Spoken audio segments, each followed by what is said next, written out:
On March 24th, 2021, President Joe Biden announced to the American people that he tasked Vice President Kamala Harris to, quote, lead our efforts, end quote, to address the, quote, root causes, end quote, of the border by working with Mexico and Central America to stem the flow of illegal border crossings at the southwest border. However, since President Biden and Vice President Harris took office, CBP has recorded more than 9.6 million encounters nationwide, and this number continues to rapidly increase. Over 200,000 Americans have died from the fentanyl flooding across our open border. Precious lives, like those of Laken Riley, Rachel Morin, Jocelyn Ngunre, have been brutally taken by illegal aliens who have been released. We've been told that Vice President Harris's job was to find the root causes of the crisis. Turns out, to do so, she could have just looked in the mirror. Now, it would be charitable to say that Vice President Harris is completely out of her depth when it comes to securing the border. The fact is, she has a long track record of opposing border security and immigration enforcement. Whether as a senator, a presidential candidate, or as Joe Biden's quote-unquote border czar. For example, then Senator Harris advocated abolishing immigration and customs enforcement. She proudly boasted that she'd introduced legislation to reduce the number of ICE detention beds, and she also advocated for doing away with private detention facilities.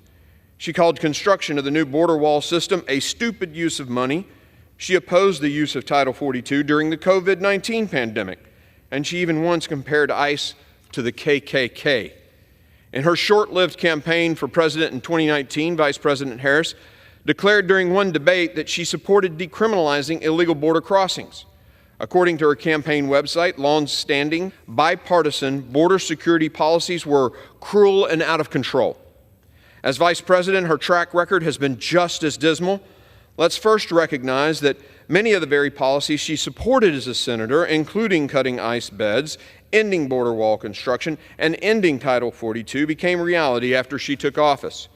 Further, despite being President Biden's border czar, after saying border visits were just grand gestures, she's only made one trip to the southwest border, all the way back in June of 2021, in what Texas Democrat Representative Henry Cuellar called a politically safe, check-the-box visit.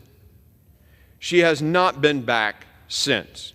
And just this week, it was reported that she has never spoken with current Border Patrol Chief Jason Owens or his predecessor, Chief Raul Ortiz. This belies absolute dereliction of her responsibility to secure the border.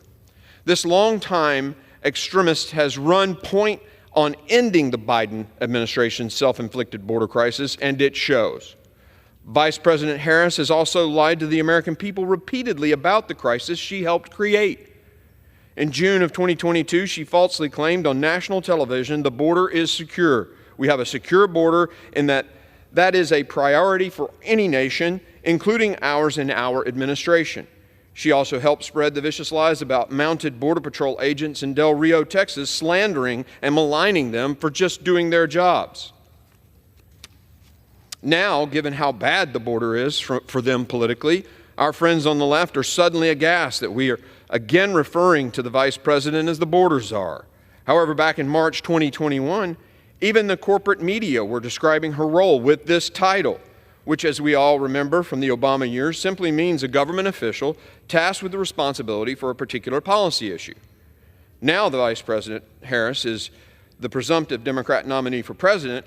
We've watched our colleagues on the other side of the aisle get defensive about it, because they know they cannot possibly defend her disastrous handling of the border crisis she was supposed to end. Vice President Harris is an extreme, dishonest, open border radical. That's why President Biden entrusted her with this role. She owns all of his failed border policies and the horrific consequences that have resulted from them. Americans know it, and I'm glad that this Congress will acknowledge it too. I reserve the balance of my time.